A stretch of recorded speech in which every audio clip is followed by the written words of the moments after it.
അസ്സലാമു അലൈക്കും വറഹ്മത്തുള്ളാഹി വബറകാതുഹു. ബിസ്മില്ലാഹിർ റഹ്മാനിർ റഹീം. അൽഹംദുലില്ലാഹി റബ്ബിൽ ആലമീൻ. അല്ലാഹുമ്മ സ്വല്ലി അലാ മുഹമ്മദിൻ വഅലാ ആലി മുഹമ്മദ് കമാ സ്വല്ലൈത അലാ ഇബ്രാഹിം വഅലാ ആലി ഇബ്രാഹിം ഇന്നക ഹമീദും മജീദ്. സഹോദരങ്ങളെ, സഹോദരിമാരെ, റഹ്മാനായ റബ്ബ് സുബ്ഹാനഹു വ തആലയുടെ നിയമ നിർദ്ദേശങ്ങൾ കഴിവിൻ്റെ പരമാവധി ജീവിതത്തിൽ പാലിക്കുവാൻ പരിശ്രമിക്കണേ എന്ന് പ്രത്യേകമായി ഓർമ്മപ്പെടുത്തുകയാണ്. അല്ലാഹു സുബ്ഹാനഹു വ തആല തൗഫീഖ് പ്രദാനം ചെയ്യുമാറാവട്ടെ. തുല്ലാബുൽ ഇൽമിലുള്ള ഷെയ്ഖ് മുഖബിൽ വാദിഇ റഹിമഹുള്ളയുടെ 14 വസിയ്യത്തുകളിൽ, നസീഹത്തുകളിൽ 6 നമ്മൾ നിസ്കാരത്തിന് മുമ്പുള്ള സെഷനിൽ മനസ്സിലാക്കിയത്. 7ാമതായി അദ്ദേഹം നൽകുന്ന നസീഹത്ത് അൽ ബുഅദു അൻ അഹ്ലിൽ ബിദ്അഇ എന്നാണ്. ബിദ്അത്തിന്റെ അഹ്ലുകാരിൽ നിന്ന് അകന്നു നിൽക്കുക, അകലം പാലിക്കുക. എവിടെങ്കിലും പോയി പഠിക്കുക എന്നുള്ളതില്ല. ഇൽമ് കിട്ടിയാൽ പോലെ ഏത് ക്ലാസ്സിലും പോയിക്കൂടെ, ആഴ്ചം സ്വീകരിച്ചുകൂടെ, അങ്ങനെ ഒന്നില്ല. മൻഹജ സ്വഹീഹായ, അഖീദ ശരിയായ ആളുകളിൽ നിന്നാണ് നമ്മൾ ഇൽമ് സ്വീകരിക്കേണ്ടത്. ബിദ്അത്തിന്റെ അഹ്ലുകാരുമായി കൂടുക, അവരിൽ നിന്ന് ദീനു പഠിക്കുക, അവരോടൊപ്പം സഹവസിക്കുക എന്നുള്ളത് ധാരാളം നഷ്ടങ്ങൾ നമുക്കുണ്ടാക്കുന്ന കാര്യമാണ്. ഒന്നാമതായി നമ്മുടെ അഖീദ തെറ്റിപ്പോകാൻ അതൊരു നിമിത്തമായി മാറും. അവർക്കതൊരു അംഗീകാരമായി മാറും. അവരങ്ങനെയൊക്കെ ആയിട്ടും അവർക്ക് പഠിക്കാൻ അവർക്ക് വരുന്നുണ്ടല്ലോ, അതൊരു അംഗീകാരമാണ് അവർക്ക്. മൂന്നാമതായി നമ്മെപ്പറ്റി മറ്റുള്ളവർക്ക് തെറ്റിദ്ധാരണ ഉണ്ടാവാൻ കാരണമാണ്. കാരണം അവിടെയും പോകലുണ്ട്, ഇവിടെയും വരലുണ്ട്, ഇവിടെ വിശ്വസിക്കാൻ പറ്റില്ല എന്നുള്ള ആളുകൾ മനസ്സിലാക്കുക. നമ്മൾ വിചാരിക്കുന്നത് വലിയ വിളവാണ്, നമ്മൾക്ക് ആരോടൊന്നുമില്ല, ഇത് എന്തോ ഒരു വലിയൊരു കണ്ടുപിടുത്തമായിട്ടാണ് തോന്നുന്നു. പക്ഷേ ഫലത്തിൽ ആരും വിശ്വസിക്കില്ല. അവിടെയും വിശ്വാസം ഉണ്ടാവില്ല, ഇവിടെയും വിശ്വാസം ഉണ്ടാവില്ല. അപ്പം അതല്ല, നമ്മൾ അഖീദ സ്വഹിയായ, മൻഹജ് ശരിയായ ആളുകളിൽ നിന്നാണ് നമ്മൾ ദീന് പഠിക്കേണ്ടത്. അല്ലാഹു തആല പറഞ്ഞ ആയത്തോടെ കൊടുക്കുന്നു, ഒത്തബിഅ സബീല മൻ അനാബ ഇലയ്യ, എന്നിലേക്ക് മടങ്ങിവിട മാർഗമാണ് നീ പിൻപറ്റേണ്ടത്. അള്ളാഹുലേക്ക് മടങ്ങുക, റബ്ബിലേക്ക് ആത്മാർത്ഥമായി വരുന്ന ആളുകൾ, അത് അഹ്ലുസുന്ന വൽ ജമാഅയാണ്. അവരുടെ മാർഗത്തെയാണ് പിൻപറ്റേണ്ടത്. നബി തങ്ങൾ പറഞ്ഞ ഹദീസ്, അഖ്വഫു മാ അഖാഫു അലാ ഉമ്മത്തി മുനാഫിഖുൻ അലീമുൽ ലിസാൻ എന്നാണ്. നന്നായി സംസാരിക്കുന്ന കപടവിശ്വാസിയാണ് എൻ്റെ ഉമ്മത്തിൻ്റെ കാര്യത്തിൽ ഏറ്റവും അധികം ഞാൻ ഭയപ്പെടുന്നത്. സംസാരം ഉഷാറായിരിക്കും, ആ സംസാരം കേട്ട് ആളുകൾ അതിൽ ആകർഷമായി പോകും. യഥാർത്ഥത്തിൽ അവൻ്റെ ഈമാനൊട്ട് ശരിയായതായിരിക്കുകയുമില്ല, കപടനായിരിക്കും, മുനാഫിഖായിരിക്കും. അതുകൊണ്ട് തന്നെ തെറ്റായ ചിന്താഗതിക്കാർ, ബിദ്അത്തിന്റെ ആളുകൾ, അവരിൽ നിന്നൊന്നും അത്തരം നേതാക്കന്മാരെ സ്വീകരിക്കുകയോ അത്തരം ആളുകളുടെ മജ്‌ലിസുകൾ ഉപയോഗപ്പെടുത്തുകയോ അവിടെ ഇൽമു തേടിപ്പോവുകയോ ചെയ്തുകൂടാ എന്നർത്ഥം. മൻഹജ് ശരിയായ, അഖീദ ശരിയായ, തഖ്വയുള്ള നല്ല മനുഷ്യന്മാരായ ആളുകളിൽ നിന്നാണ് നമ്മൾ ദീനെപ്പോഴും പഠിക്കേണ്ടത്. അല്ലാതെ ഇൽമ കേട്ടാലും വരുമ്പോഴേക്ക് തിരക്കിടില്ല എന്ന് പറഞ്ഞാൽ അവിടെ പോയി കണ്ട് പങ്കെടുക്കാൻ നമുക്കങ്ങനെ യഥാർത്ഥത്തിൽ അനുവാദമില്ല. നമുക്ക് അഹ്ലുസുന്നയുടെ പണ്ഡിതന്മാർ, അവരുടെ കിതാബുകൾ, അത് പഠിപ്പിച്ചെന്ന ഉസ്താദന്മാർ, അവരുമായാണ് നമുക്ക് ആ നിലക്കുള്ള ഒരു വൈജ്ഞാനികമായ ബന്ധം ഉണ്ടാവേണ്ടത് എന്നർത്ഥം. 8ാമത്തെ നസീഹത്ത് മുജാലസത്തു സ്വാലിഹീന, സ്വാലിഹീങ്ങളായ ആളുകളോടൊപ്പം ഇരിക്കുക, ഓലെ കൂടെ സഹവസിക്കുക. സൽവൃത്തരായ ആളുകൾ, സ്വാലിഹീങ്ങൾ, തഖ്വയുള്ള മുത്തഖീങ്ങളായ ആളുകൾ, സ്വാലിഹീങ്ങളായ ആളുകൾ, അവരോടായിട്ടാണ് നമ്മുടെ മുജാലസത്ത് എപ്പോഴും കൂടിയിരിക്കേണ്ടത്. അവരുമായിട്ടാണ്. അവരാണ് നമുക്കെപ്പോഴും ഈമാനും തഖ്വയുമെല്ലാം വർദ്ധിക്കാൻ നിമിത്തമായി മാറുക. നല്ല മനുഷ്യന്മാരുമായി കൂടുമ്പോഴാണ്. ദുഷിച്ച ആളുകളുമായി കൂട്ടുകൂടിയാൽ ഉള്ള ഈമാന് കൂടി കുറഞ്ഞു പോകും. പടച്ചവനെ പേടിയില്ലാത്ത, തോന്നിവാസങ്ങൾ ചെയ്യുന്ന, ഹറാമുകൾ കാണുന്ന, ഹറാമുകൾ കേൾക്കുന്ന ആളുകളുമായിട്ടാണ് നമ്മൾ കൂടിയിരിക്കുന്നത് എങ്കിൽ നമുക്ക് നമ്മുടെ ഈമാൻ കുറയാനും തഖ്വ നഷ്ടപ്പെടാനുമാണ് അത് കാരണമായി മാറുക. നല്ല മനുഷ്യന്മാരുമാണ് സഹവാസം. അതെപ്പോഴും നമ്മുടെ ഖൽബ് നന്നാവാനുള്ള മാർഗമാണ്. ഇപ്പം ഖൽബ് ശുദ്ധീകരിക്കാനുള്ള 5 പരിഹാര മാർഗങ്ങൾ കാണാം. അതിൽപ്പെട്ട ഒന്നാണ് മുജാലസത്തു സ്വാലിഹീൻ ഫുളല, നല്ല മനുഷ്യന്മാരുമായി കൂടിയിരിക്കുക, നല്ല സദസ്സിൽ പോവുക, നല്ല ആളുകളുമായി ചങ്ങാത്തം ഉണ്ടാവുക, നല്ല ആളുകളുമായി സഹവസിക്കുക, അവരുടെ കൂടെ യാത്ര ചെയ്യുക, അവരുമായി ഇടപഴകുക. അതിലൂടെ നമുക്ക് ഒരുപാട് ഖൈറുകൾ ലഭിക്കും. ഒന്നുമില്ലെങ്കിലും അവരെ കൂടെ നടന്നാൽ തന്നെ കുറേ ഖൈറാണ്. നബി ഞങ്ങൾ ഉദാഹരിച്ചത് നല്ല കൂട്ടുകാരൻ കസ്തൂരി വാഹകനെ പോലെയാണ്. നല്ല കൂട്ടുകാരനാണെങ്കിൽ കസ്തൂരി വഹിക്കുന്ന ആളെ പോലെ. കസ്തൂരി വഹിക്കുന്ന ആളെ പ്രത്യേകത എന്താണ്? ഇമ്മ അൻ തബ്തഅ മിൻഹു, ഒന്നുകിൽ നിനക്ക് അയാളിൽ നിന്ന് പണം കൊടുത്തിട്ട് വാങ്ങാൻ പറ്റും, അല്ലെങ്കിൽ അയാൾ നിനക്ക് ഫ്രീ ആയി തരും. സുഗന്ധം വിൽക്കുന്ന ഒരാൾ, അത്ര വിൽപ്പനക്കാരൻ, അയാൾ പുറത്തൊരു ഒരു സാമ്പിൾ തരും. നമ്മൾ പൈസ എടുത്ത് വാങ്ങുന്നൊന്നുമില്ല, നമുക്ക് മുടക്കില്ല, ജസ്റ്റ് ഒന്ന് പുരട്ടി തരും, ഒന്ന് സാമ്പിൾ. നമുക്ക് നല്ല സ്മെല്ലല്ലേ കിട്ടുന്നത്. ഇനി പൈസ കൊടുത്താലോ അപ്പോഴും കിട്ടുന്നതല്ല. ഇനി ഒന്നുമില്ലെങ്കിലോ സാമ്പിളും കിട്ടില്ല, പൈസ കൊടുത്ത് വാങ്ങിയിട്ടുമില്ല, എന്നാലും നല്ല വാസനയെങ്കിലും അവനെ കൂടെ നടന്നാൽ നമുക്ക് ലഭിക്കും. അപ്പോൾ നല്ല മനുഷ്യന്മാരുമായി സഹവസിച്ചാൽ നന്മയല്ലാതെ കിട്ടാനില്ല. ഒന്നുകിൽ നല്ല ഉപദേശങ്ങൾ കിട്ടും, നമുക്ക് ചില മോട്ടിവേഷൻ, ഈമാൻ വർദ്ധിക്കാൻ, ദീന് പഠിക്കാനുള്ള മോട്ടിവേഷൻ കിട്ടും.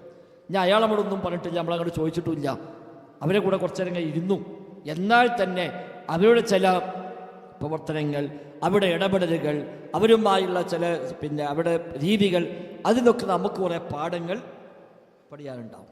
ഓരോ വേഷവിധാനങ്ങൾ, അവരുടെ സ്വഭാവ സംസ്കാരങ്ങൾ, അവരുടെ ജീവിതത്തിൽ പാലിക്കുന്ന സൂക്ഷ്മതകൾ, അതൊക്കെ കണ്ടു പകർത്താനെങ്കിൽ നമുക്ക് പറ്റും. അത് നബി തങ്ങൾ പറഞ്ഞ ഉദാഹരണം അതാണ്.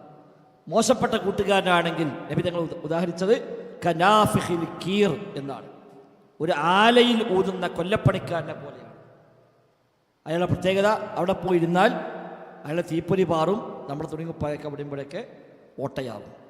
അതൊന്നുമില്ലെങ്കിൽ ദുർഗന്ധമാണ് അവിടെ ഉണ്ടാവുക. ഒരു നന്മ അവിടുന്ന് കിട്ടാനില്ല. അവിടെ എപ്പോഴും നമ്മളെ ബന്ധങ്ങൾ നല്ല മനുഷ്യന്മാരുമായിട്ടാവണം. തഖ്വയുള്ള ആളുകൾ, ദീനുള്ള ആളുകൾ, അറിവുള്ള ആളുകൾ, അതേപോലെ പടച്ചറബിനെ പറ്റി പേടിയുള്ള ആളുകൾ, അത്തരം ആളുകളുമായിട്ടാണ് നമ്മുടെ സഹവാസം. ലാ തുസാഹിബ് ഇല്ലാ മുഅ്മിനൻ, നബി തങ്ങളെ മറ്റൊരു ഹദീസ് കാണാം, നീ മുഅ്മിനുമായിട്ടല്ലാതെ നീ മുസാഹബത്തുണ്ടാകരുത്. മാനുഷിക ബന്ധങ്ങൾ നമുക്ക് ആരോടുമാകാം, പക്ഷെ മുസാഹബത്ത്, ഒരു സ്വാഹിബായി സ്വീകരിക്കുക എന്നുള്ളത് എപ്പോഴും ഈമാനുള്ള മനുഷ്യന്മാരുമായിട്ടാണ്. അതിൽ തന്നെ തഖ്വയും ഇഖ്ലാസും ഒക്കെയുള്ള ആളുകളുമായിട്ടാണ് നമ്മുടെ ബന്ധങ്ങൾ. അപ്പോൾ അവരെ കൂടെ സഞ്ചരിക്കുന്നു, അവരെ കൂടെ ഇരിക്കുന്നു, അവരുടെ മജ്‌ലിസിൽ പങ്കെടുക്കുന്നു, അതൊക്കെ അവരെ പോയി സന്ദർശിക്കുന്നു, അതൊക്കെ നമ്മുടെ ഈമാൻ തഖ്വയും വർദ്ധിക്കാൻ നമുക്ക് അത് കാരണമായി മാറും. അത് ശൈഖ് റഹ്മത്തുള്ളാഹി നൽകിയ ഉപദേശമാണ് അവിടെ. ഫഅലൈക അൻ തഹ്രിസ അലാ മുജാലസത്തി അഹ്ലിൽ ഇൽമി മിൻ അഹ്ലി സുന്നത്തി വമുശാവറതിഹിം ഫീമാ യഹ്ദുസ്. അഹ്ലുസുന്നയിൽപ്പെട്ട ഇൽമിൻ്റെ ആളുകളുമായി നീ കൂടെ ഇരിക്കാൻ പ്രത്യേകമായി നീ താല്പര്യം കാണിക്കുക. ഉണ്ടാകുന്ന കാര്യങ്ങൾ അവരുമായി മുശാവറ ചെയ്യുക. വഇയ്യാക വവസാവിസൽ ഹിസ്ബിയ്യീന ഫഇന്നഹ അശ്ബഹു ബിവസാവിസി ശൈത്വാൻ. അതല്ലാതെ വഴിപിഴച്ച കക്ഷിത്വങ്ങൾ പെട്ടുപോയ ആളുകൾ, ഹിസ്ബികളാണ്, കക്ഷിത്വമുണ്ടാക്കുന്ന ആളുകൾ, അത്തരം ആളുകളുമായി നീ ബന്ധപ്പെടാതിരിക്കാൻ പ്രത്യേകമായി ശ്രദ്ധിക്കാൻ. അവരുണ്ടാക്കുന്ന വസ്വാസുകൾ പിശാചിൻ്റെ വസ്വാസിനോട് സാദൃശ്യപ്പെടുന്ന, അതിനോട് സമാനമാകുന്ന കാര്യങ്ങളാണ് എന്ന് അദ്ദേഹം പ്രത്യേകമായി നമുക്ക് ഓർമ്മപ്പെടുത്തുകയും ചെയ്യുന്നു. അപ്പോൾ അവിടുന്നൊക്കെ നമ്മൾ ഒഴിഞ്ഞു പോയി നല്ല മനുഷ്യന്മാർ, അള്ളാഹിനെ പേടിക്കുന്ന ആളുകൾ, തഖ്വയുള്ള ഈമാനുള്ള ആളുകൾ, അവരുമായിട്ടുള്ള ബന്ധമാണ് നമുക്ക് എപ്പോഴും വേണ്ടത്. അതിന് ഖൈറല്ലാതെ വേറെ ഒന്നും കിട്ടാനില്ല. ഒന്നുമില്ലെങ്കിലും നല്ല സ്മെല്ല് കിട്ടുമെന്ന് പറഞ്ഞ പോലെ നന്മയല്ലാതെ വേറൊന്നുമില്ല. അപ്പം ഇന്നത്തെ ദിവസം ഫുള്ള് നമ്മൾ ദൗറയും ക്ലാസ്സൊക്കെ ആയിട്ട് നമ്മൾ ഉപയോഗപ്പെടുത്തി. എന്തു പറഞ്ഞാലും നമുക്ക് ഒരുപാട് ഖൈർ കിട്ടിയില്ലേ, കുറേ ഇൽമ് കിട്ടി, ഒന്നും പറഞ്ഞിട്ടില്ലായിരിക്കാം, എന്നാലും ഖൈറാണ്. ഇനി ഇതൊന്നും മനസ്സിലായിട്ടില്ല, നമുക്കിതൊന്നും ഓർമ്മയില്ല, എന്നാൽ പോലും നഷ്ടമില്ല. ഹുമുൽ ഖൗം ലാ യഷ്ഖാ ജലീസുഹും, നബി തങ്ങൾ പറഞ്ഞൊരു ഹദീസാണ്. മലക്കുകൾ, ഇൽമിൻ്റെ മജ്‌ലിസുകൾ തേടി നടക്കുന്ന മലക്കുകളുണ്ട്. അവർ ഇൽമിൻ്റെ മജ്‌ലിസുകളിൽ ഭാഗവാക്കാവും. അത് കഴിഞ്ഞ് റബ്ബിലേക്ക് തിരിച്ചു ചെല്ലും. അല്ലാഹു തആല ഈ മലക്കുകളെ സാക്ഷിയാക്കി പ്രഖ്യാപിക്കും, അന്നീ ഖദ് ഗഫർതു ലഹും, അവർക്കെല്ലാം ഞാൻ പുറത്തു കൊടുത്തിരിക്കുന്നു. അപ്പം മലക്കുകൾ പറയും, പഠിച്ചോനെ എല്ലാവർക്കും പുറത്തു കൊടുക്കുകയാണോ? അതിൽ ചില ആളുകളൊക്കെ ഇത് ഉദ്ദേശിച്ച് വന്നവരല്ല, ഒരു മറ്റ് പല ആവശ്യങ്ങൾക്ക് വന്നപ്പോൾ അതിലിങ്ങനെ ഇരിക്കേണ്ടി വന്നു, അങ്ങനെ ഇരുന്നവരാണ്. ഇവിടെ വന്ന ഒരാളെ കാണാൻ വന്നതാണ്, അപ്പോൾ അയാൾ അവിടെ ക്ലാസ്സിലാണ്, കാണാൻ കഴിയില്ല, അപ്പോൾ അവിടെ അയാളും കൂടി ഇരുന്നു. അങ്ങനെയൊക്കെ ഇരുന്ന ആളുകളുണ്ടാവും. ഇത് ലക്ഷ്യം വെച്ച് വന്നവരല്ല. അത്തരം ആളുകൾക്ക് നീ പുറത്തു കൊടുക്കുകയാണോ എന്ന് മലക്കളോട് അല്ലാഹു തആല പറയും, ഹുമുൽ ഖൗമു ലാ യഷ്ഖാ ജലീസുഹും, ആ ആളുകളെ കൂട്ടത്തിൽ ഇരിക്കുന്ന ഒരാളും പരാജയപ്പെടുകയില്ല. അപ്പോൾ വേറെ ഒന്നുമില്ലെങ്കിലും നമുക്കത് ലാഭം. നമുക്ക് ഈ പറഞ്ഞതൊന്നും മനസ്സിലായിട്ടില്ല, ഈ കിതാബൊന്നും തിരിഞ്ഞിട്ടില്ല, ഈ അറിവൊന്നും നമുക്ക് തലയിൽ കയറിയിട്ടില്ല, ഇതൊന്നും നമുക്ക് ഓർമ്മ നിൽക്കുന്നില്ല, ഒന്നുമില്ലെങ്കിലും ശരി, ഇത്തരം ഒരു സദസ്സിൽ ഇരുന്നാൽ തന്നെ നമുക്കത് ലാഭമാണ്. അത് നഷ്ടം ഉണ്ടാവില്ല, ലാഭം മാത്രമേ ഉള്ളൂ. അപ്പം അത്തരം വേദികൾ എവിടെയൊക്കെ ഉണ്ടോ അതൊക്കെ ഉപയോഗപ്പെടുത്തുക. നല്ല മനുഷ്യന്മാരുമായി കൂടെ കൂടാൻ എവിടെയൊക്കെ അവസരം കിട്ടുമോ അതൊക്കെ നമ്മൾ മാക്സിമം ഉപയോഗപ്പെടുത്തുക. റബ്ബ് തൗഫീഖ് ചെയ്യുമാറാവട്ടെ. കൽബിൻ്റെ 4 ചികിത്സകൾ 5 ഒന്ന് ഞാൻ പറഞ്ഞു, സ്വാലിഹീങ്ങളുമായി സഹവസിക്കുക. മറ്റൊന്ന് ഖുർആൻ ഓതുക. ദവാഉ ഖൽബിൻ ഖംസത്തുൻ ഫതിലാവതു ബിതദബ്ബുരിൽ മഅന വബത്നിൻ ഖല. അതായത് ഒന്ന് ഖുർആൻ ഓതുക അർത്ഥം ആലോചിച്ചുകൊണ്ട്. ഖുർആൻ വെറുതെ ഓതിപ്പോയാലും കൂലി കിട്ടും. പക്ഷെ അർത്ഥം ആലോചിച്ചുകൊണ്ട് ഓതുക എന്നുള്ളത് മനുഷ്യൻ്റെ കൽബിനെ സംസ്കരിക്കും. നരകത്തെക്കുറിച്ച് പറയുന്ന ആയത്ത്, സ്വർഗത്തെക്കുറിച്ച് പറയുന്ന ആയത്തുകൾ, തൗഹീദുമായി ബന്ധപ്പെട്ട ഇതൊക്കെ ഇങ്ങനെ ഓതി പോകുമ്പോൾ ആലോചിക്കുമ്പോൾ മനുഷ്യൻ്റെ കൽബിന് ഒരു തസ്കിത്ത് അതിലൂടെ ലഭിക്കും. അതാണ് ഒന്ന്. തദബ്ബുറുൽ മഅനയോടുകൂടി മഅന ഓർത്തുകൊണ്ട് ഖുർആൻ ഓതുക. 2 ഭക്ഷണം കുറക്കുക. അതാണ് ഇപ്പോൾ നടക്കാത്തത്. അത് മാത്രം പറ്റുക. അബ്ദുൽ ബജാനൊക്കെ പിടുത്തം വിട്ടത് ഇനിയിപ്പോൾ ബാക്കി വേണ്ട. ബത്നിൻ ഖല, ബത്ന് ഖാലിയാക്കുക. കുറച്ച് തിന്ന, പരമാവധി എത്ര കുറക്കാൻ പറ്റുമോ അത്രയും കുറക്കാൻ. തിന്നാവുന്നതിൻ്റെ മാക്സിമം എത്രയാണ്? 3-1 മാക്സിമമാണ്. 3-1 മിനിമല്ല, മാക്സിമമാണ്. പയ്യൻകാണ് ലാ മഹാല എന്ന പേര്. അതൊന്നും പോരെങ്കിൽ 3-1 കഴിച്ചോ എന്ന്. എന്നാൽ പിന്നെ ഷുഗറും പ്രഷറും കൊളസ്ട്രോളും ഒന്നും ഉണ്ടാവില്ല. ഏതായാലും വയറ് പരമാവധി കാലിയാക്കുക. അത് കൽബിന് പവർ കൂടും. അതേപോലെ പിന്നെ ഈ പറഞ്ഞ സ്വാലിഹീങ്ങളുമായി ബന്ധം ചേർക്കുക. രാത്രി നിസ്കാരം 4-ാമത്തെ കാര്യം, അത് തഹജ്ജുദ്. 5-ാമത്തെ കാര്യം പാതിരാ സമയത്ത് പടച്ച റബ്ബിലേക്ക് കൂടുതൽ പ്രാർത്ഥനകളുമായി, അത്താഴ സമയത്ത് റബ്ബിനോട് കൂടുതൽ വിനയപ്പെട്ടുകൊണ്ട് ദുആകളിൽ ഇസ്തിഗ്ഫാറുകളിൽ മുഴുകുക. ഈ 5 ദവാഉ ഖൽബിൻ, കൽബിനുള്ള ചികിത്സകളാകുന്നതാണ്. കൽബിനെ ബാധിക്കുന്ന കുറേ അസുഖങ്ങളുണ്ട്. കൽബിനെ ബാധിക്കുന്ന രോഗം, കൽബ് എന്ന 2 ഐറ്റം കൽബുണ്ട്. ഒന്ന് ബാഹ്യമായ അവയവം, ഹാർട്ട്. അതിനസുഖം നമ്മൾ ഭയങ്കരമായി ശ്രദ്ധിക്കും. 2 അതിനപ്പുറത്തൊരു ഒരു മൈനവിയായ നമ്മുടെ മനസ്സ് എന്ന് പറയുന്ന ഒരു കൽബ്. അതിൽ കുറേ രോഗങ്ങൾ വരും. ഖുർആൻ ദിവസം പഠിപ്പിച്ച കാര്യമാണ്. നിഫാഖ്, കുഫർ, ശിർക്കൊക്കെ അതിൻ്റെ രോഗമാണ്. അഹങ്കാരം, പൊങ്ങച്ചം, അസൂയ, വിദ്വേഷം, പക, അതൊക്കെ കൽബിൻ്റെ രോഗങ്ങളാണ്. സംശയങ്ങൾ കൽബിൻ്റെ രോഗമാണ്. കൽബ് ജീവൻ പോകും. ഇമാസത്തൊരു കൽബ് ജീവൻ നഷ്ടപ്പെടും. അതിനൊക്കെയുള്ള പരിഹാര മാർഗങ്ങളാണ് ഈ 5 കാര്യങ്ങൾ. സമാനമായ മറ്റു പലതും പണ്ഡിതന്മാർ പറഞ്ഞത് കാണാൻ കഴിയും. ഏതാണെങ്കിലും അതിൽപ്പെട്ട ഒന്നാണ് മുജാലിസത്തു സ്വാലിഹീൻ, സ്വാലിഹീങ്ങളുമായുള്ള സഹവാസം, അവരുമായി കൂടിയിരിക്കുക എന്നുള്ളത് ഒരു പ്രതിവിധിയാണ്. 9-ാമത്തെ നസീഹത്ത് അൽ മുഹാഫളത്തു അലൽ വഖ്തി വസ്സിഹ്ഹതി. ആരോഗ്യവും സമയവും അത് രണ്ടും പ്രത്യേകമായി അവൻ ശ്രദ്ധിക്കുക, നഷ്ടപ്പെടാതിരിക്കാൻ നോക്കുന്നതാണ്. അത് കിട്ടിയ സമയം നഷ്ടപ്പെടുത്താൻ നോക്കുക. കിട്ടിയ ആയുസ്, കിട്ടിയ ആരോഗ്യം അത് വേസ്റ്റായി പോകാതിരിക്കാൻ പ്രത്യേകമായി ശ്രദ്ധിക്കുക. അതാണ് ചെയ്യേണ്ടത്. അപ്പോൾ സമയം ഏറെ വിലയുള്ളതാണ്. നഷ്ടപ്പെട്ടു പോയാൽ തിരിച്ചെടുക്കാൻ കഴിയാത്തതാണ്. സമ്പത്ത് മൊത്തം തകർന്നാലും ഒരു പക്ഷേ വീണ്ടും നമുക്ക് സമ്പാദിച്ചുണ്ടാക്കാൻ പറ്റിയേക്കാം. വീട് നഷ്ടപ്പെട്ടു പോയാലും പുതിയ വീടുണ്ടാക്കാൻ പറ്റിയേക്കാം. ഒരു മിനിറ്റ് പോയാൽ ആ മിനിറ്റ് പിന്നെ നമുക്ക് കിട്ടുന്നില്ല. ഒരു സമയം വലിയ വിലയുള്ളതാണ്. ആ സമയം വേസ്റ്റാക്കാൻ പാടില്ല. മാക്സിമം സമയത്തെ നല്ല നിലക്ക് ഉപയോഗപ്പെടുത്തുക, ഖൈറിലായി ഉപയോഗപ്പെടുത്തുക. സമയം എന്ന് പറഞ്ഞാൽ നമ്മുടെ ആയുസ്സാണ്. ആയുസ്സാണ് നമ്മൾ എന്ന് പറഞ്ഞാൽ നമ്മൾ ആയുസ്സാണ്. മറന്നില്ലല്ലോ, ഓരോ ദിവസം ഇങ്ങനെ പോകുമ്പോഴും നമ്മൾ ആയുസ് ഇങ്ങനെ പോകുന്നത്. അതുകൊണ്ട് ഒരു സമയവും പാഴാവാതിരിക്കാൻ പ്രത്യേകമായി ശ്രദ്ധിക്കേണ്ടതുണ്ട്. അതേപോലെ ആരോഗ്യമുള്ള സമയത്ത് ഇതൊക്കെ ചെയ്യാൻ പറ്റും.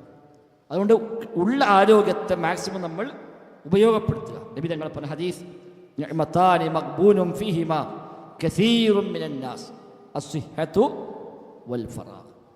2 അനുഗ്രഹങ്ങൾ മഹാഭൂരിപക്ഷം ആളുകളും വഞ്ചിക്കപ്പെട്ടിരിക്കുന്നു. ഒന്ന് ഒഴിവ് സമയമാണ്, മറ്റൊന്ന് ആരോഗ്യമാണ്. ആരോഗ്യമുള്ള കാര്യത്തിൽ പോലെ ഈ വഴിക്കൊന്നുണ്ടാവില്ല. പിന്നെ അതൊക്കെ കഴിഞ്ഞ് ആരോഗ്യമൊക്കെ നഷ്ടപ്പെട്ട് ഒരുപാട് അസുഖങ്ങൾ വന്ന് ഒന്നിനും ചെയ്യാൻ പറ്റാതിരിക്കുമ്പോഴാണ് ഇങ്ങനെ അന്ന് അങ്ങനെ ആയാൽ മതിയായിരുന്നു, അന്ന് ഇങ്ങനെ ആയാൽ മതിയായിരുന്നു എന്ന് പറയാണ്ട് കാര്യമില്ല. അപ്പോൾ ആരോഗ്യമുള്ള സമയത്ത് നമ്മൾ പണിയെടുക്കുക. വഖുദ് മിൻ സിഹ്ഹതിക ലി മറദിക, നബി ഞങ്ങൾ പറഞ്ഞു, നിന്റെ ആരോഗ്യ സമയത്ത് നീ എടുത്തു വെക്കുക, ലി മറദിക, നീ രോഗാവസ്ഥയ്ക്ക് വേണ്ടി. ഇപ്പം നമുക്ക് കഴിയും, ഇപ്പം ആരോഗ്യമുണ്ട്, എവിടെ എത്തിപ്പെടാൻ കഴിയും, ആ സമയത്തെ മാക്സിമം നമ്മൾ യൂട്ടിലൈസ് ചെയ്യുക എന്നുള്ളതാണ് 9ാമത്തെ കാര്യമായി എണ്ണിപ്പറഞ്ഞത്. 10ാമത്തെ പോയിന്റ് അൽഇഹ്തിമാമു ബിൽ ലുഗത്തിൽ അറബിയ്യ, അറബി ഭാഷയ്ക്ക് പ്രാധാന്യം നൽകുക. അറബി ഭാഷയ്ക്ക് പ്രാധാന്യം, അറബി ഭാഷ പഠിക്കണം, അത് നമ്മളൊരു ഇസ്സത്താണ്, അതൊരു ഇസ്സത്താണ്. ഖുർആൻ്റെ ഭാഷ അറബിയാണ്, ഹദീസിൻ്റെ ഭാഷ അറബിയാണ്, അതിന് വ്യാഖ്യാന ഗ്രന്ഥങ്ങളെല്ലാം അറബി ഭാഷയിലാണ്.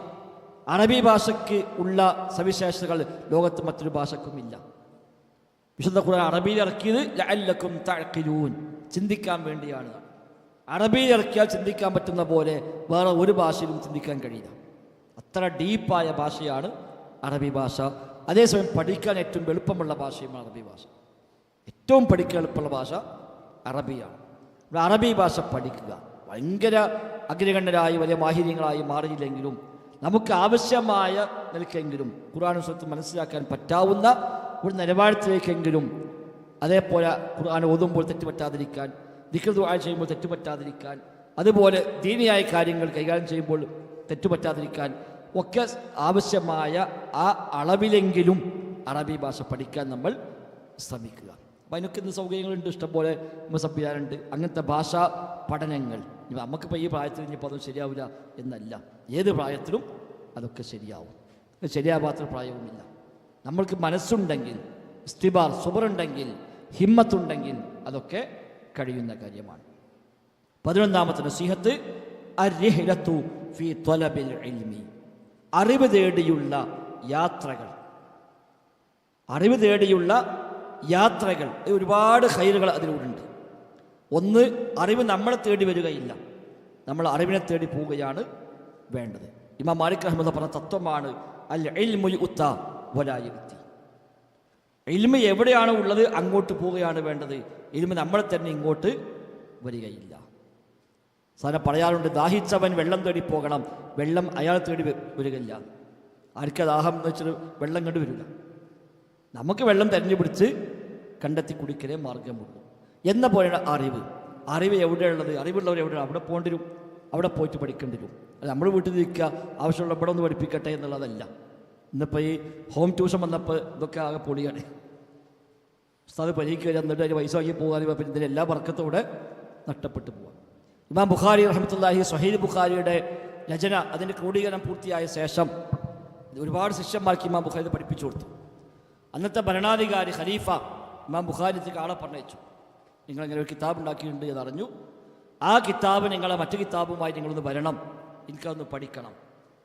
ഇമാം ബുഖാരി മറുപടി പറഞ്ഞയച്ചു, ഇൽമിനെ നിന്ദിക്കാൻ ഞാൻ ഉദ്ദേശിക്കുന്നില്ല, അതുകൊണ്ട് നിങ്ങൾക്ക് പഠിക്കണമെന്നുണ്ടെങ്കിൽ എൻ്റെ പള്ളി ക്ലാസ് ഉണ്ട്, അവിടെ വന്നോളി, എൻ്റെ വീട്ടിൽ വന്നോളി, പഠിപ്പിച്ചു തരാം, അങ്ങോട്ട് വരുന്ന പരിപാടിയില്ല.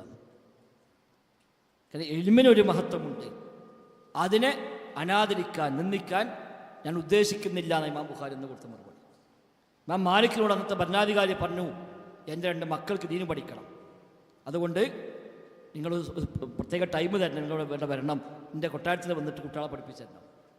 അപ്പോൾ ഇമാം മാലിക് പറഞ്ഞ മറുപടിയാണ് ഇൽമു യുഅ്താ വലാ യുഅ്തി, ഇൽമു തേടി പോവുകയാണ് വേണ്ടത്, ഇൽമു ഇങ്ങോട്ട് തേടി വരികയില്ല. അപ്പോൾ നിർവാഹമില്ല. അപ്പോൾ അവസാനം പറഞ്ഞ ഒരു കാര്യം ചെയ്യാം, മക്കളെ പറഞ്ഞേക്കാം, അവിടെ ഒരു സ്പെഷ്യൽ സീറ്റ് കൊടുക്കണം, കാരണം ഭരണാധികാരിൻ്റെ മക്കളല്ലേ. അപ്പോൾ അവിടെ വരുമ്പോൾ സ്പെഷ്യൽ സീറ്റ് കൊടുക്കണം. ഇമാം പറ്റൂല, എല്ലാവരും ഇരിക്കുന്ന സ്ഥലത്ത് ഇരിക്കാൻ പറ്റുമെന്നാൽ വന്നാൽ മതി, അല്ലെങ്കിൽ വരണ്ടാന്ന്. എല്ലാ മക്കളും എവിടെ ഇരിക്കുക, അവിടെ ഇരിക്കുന്നത് പഠിക്കാൻ പറ്റുമോ വന്നോട്ടെ, ഇല്ലെങ്കിൽ പഠിക്കണ്ട. അങ്ങനെ അവിടെ പോയി പഠിച്ചത്. അത്താബ് ബിൻ അബീ റബാഹ് റഹിമഹുല്ലാഹ് ശാരീരികമായി ഒന്നുമില്ലാത്ത മനുഷ്യൻ, കാണാൻ തീരെ സൗന്ദര്യമില്ല, തീരെ നീളമില്ല, വളരെ വിരൂപനായ ആളാണ് അത്താബ് ബിൻ അബീ റബാഹ്. അദ്ദേഹം ഒരു കാലത്ത് ഏറ്റവും വലിയ ആലിമായി മാറി. അദ്ദേഹത്തിനടുത്ത് ഭരണാധികാരി സംശയം ചോദിക്കാൻ വേണ്ടി വരുന്നുണ്ട്, മക്കളെ 2 ആളെയും കൂട്ടിയിട്ട് വരുന്നുണ്ട്. അത്തോയിൻ്റെ വീടിൻ്റെ മുമ്പിൽ വന്നിട്ട് ഭരണാധികാരി കാത്തിക്കുകയാണ് തൻ്റെ ഊഴം കിട്ടാൻ വേണ്ടി. ഈ രംഗം കണ്ടപ്പോൾ ഭരണാധികാരി മക്കളോട് പറഞ്ഞ, മക്കളെ ദീന് പഠിച്ചോളി, അതുകൊണ്ടേ കാര്യമുള്ളൂ. കാരണം ഒന്നുമില്ലാത്ത അത്തോയിൻ്റെ മുമ്പിൽ ഭരണാധികാരി വന്നിട്ട് കാത്തിക്കുകയാണ്. അതാണ് അൽ ഇൽമു അറിവ് എന്നുള്ളത് ഫക്കീറന്മാരെ രാജാക്കന്മാരെ സ്ഥാനത്ത് കൊണ്ടുവരുത്തുന്നതാണ്. അത് അറിവിൻ്റെ പ്രത്യേകത. അതുകൊണ്ട് തന്നെ ഇൽമ് തേടി യാത്ര പോകണം. എവിടെയാണോ അറിവുള്ളവരുണ്ട് ഒരു തിരഞ്ഞു പോകാം. അവരെ വീട്ടിലായിരിക്കാം, അവരെ പള്ളിയിലായിരിക്കാം, അവരെവിടെയാണോ ഇത് ദീന് പഠിപ്പിച്ചു കൊടുക്കുക അവിടെ പോയിട്ട് കൂടേണ്ടി വരും. അത് ഇതിൻ്റെ ഒരു ബറക്കത്തിൻ്റെ ഭാഗമാണ്. മാത്രമല്ല യാത്രകൾ എന്നുള്ളത് പൊതുവേ ഇൽമിനെ കുറിച്ചുള്ള ആക്കം കൂട്ടും. കാരണം നാട് വിട്ടു പോകുമ്പോൾ പിന്നെ കൂടെ കുടുംബമില്ല, മറ്റു ഒരുപാട് മവാനി തടസ്സങ്ങൾ ഒഴിവാക്കി കിട്ടും. ഇതിനു വേണ്ടി പൂർണ്ണമായിട്ട് പോവുകയാണല്ലോ. അത് അവർക്ക് പഠിക്കാൻ കുറച്ചുകൂടെ സാഹചര്യങ്ങൾ അനുകൂലമാക്കി കൊടുക്കും. അതുകൊണ്ടാണ് മുൻഗാമികളൊക്കെ അറിവ് തേടി യാത്ര പോയവരാണ്. അത് നമുക്കും ഉണ്ടാവണം. ക്ലാസ് എവിടെയാണ് അവിടേക്ക് പോവുക, എവിടെയാണോ പഠിപ്പിക്കാൻ പറ്റുക ആളുകൾ അവിടെ പോവുക. സംശയമുണ്ട്, എന്നാൽ സംശയം ചോദിക്കാൻ പറ്റുക ആരാളോ എടുത്ത് അങ്ങോട്ട് പോവുക. അവിടെ ചെന്ന് കണ്ട് ചോദിച്ച് പഠിച്ച് പോരുക. അതിന് ഒരു ബറക്കത്തുണ്ട്. ഇൽമിൻ്റെ വേദിയെ സംഘടിപ്പിക്കുന്നുണ്ടോ അവിടേക്ക് ചെല്ലുക. ലൈവ് ഉണ്ട്, എൻ്റെ ഫോണിൽ ഇങ്ങോട്ട് വരേണ്ടതല്ല, അതിന് ബർക്കത്ത് കുറയും. ആ ഇൽമിൻ്റെ മജ്‌ലിസിൽ പോയിരുന്ന് കേൾക്കുന്നതും വീട്ടിൽ നിന്ന് ലൈവ് കേൾക്കുന്നതും തമ്മിൽ ഒരുപാട് വ്യത്യാസമുണ്ട്. നമുക്കിത് വേറെ കുറേ കാര്യം ലഭിക്കുന്നുണ്ട്. ആ കൂട്ടത്തിൽ പോയി ഇരിക്കാൻ കഴിയുന്നു. അപ്പോൾ അതൊക്കെ നമ്മൾ ശ്രദ്ധിക്കേണ്ട കാര്യമാണ്. തീരെ ലൈവ് കേൾക്കാൻ പാടില്ല എന്നല്ല പറഞ്ഞു. പക്ഷേ നമുക്ക് എത്തിപ്പെടാൻ കഴിയുമോ അവിടെ നമ്മൾ എത്തിപ്പെടണം. അറിവ് തേടി നമ്മൾ പോകണം. അതാണ് ഇതിലുള്ള ഏറ്റവും പ്രധാനപ്പെട്ട ഒന്ന്.